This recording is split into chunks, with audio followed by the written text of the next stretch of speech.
Weird. He said, your family was my family's slaves 800 years ago. And now you dare to marry my cousin. And he pulled out a revolver and shot the man dead. So police came and Abdul said, I'm Abdul Farley El Sadoun. I own huge tracts of land and camels. And I don't talk to policemen. Send the police chief here. So a police chief came and talked to him and says, what happened? He said, this man was my family's slaves 800 years ago. And now he dares to marry my cousin. They're all, the Arabs, yeah, that's fair. That's fair. So they gave him a year in jail.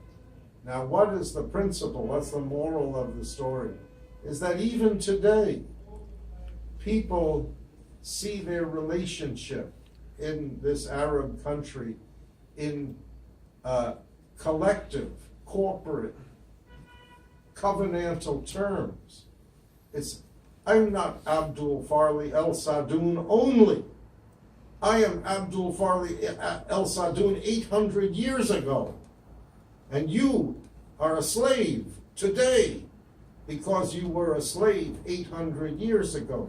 So there's a unity of identity.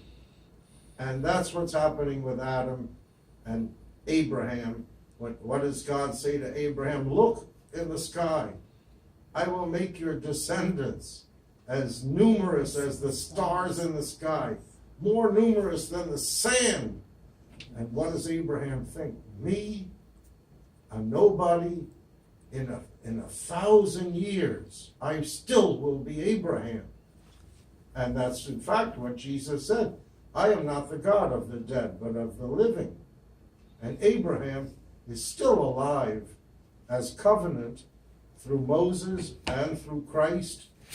And the argument of the book of Galatians is that the promise to Abraham was fulfilled in Christ. That in Christ, Abraham became the father of a multitude like the stars in the sky. I don't know if the language could bear that meaning of today's scientists, but it probably in those days just meant a lot of descendants. But they didn't know there were trillions and trillions of stars. But then again, history is not over yet, so maybe we'll make it. Okay, so that's what the point of what I'm trying to get across here is that justification, and I hope we can continue next week, even though we have a good dose of theology next week with election, but the point I'm trying to make is that imputation. What is imputation? And here, Paul gives us some indication.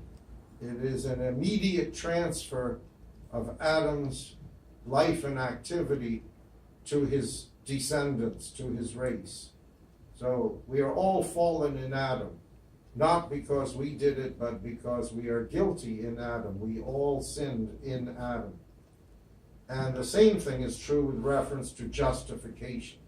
We are righteous because God has placed us, God has declared us in Christ.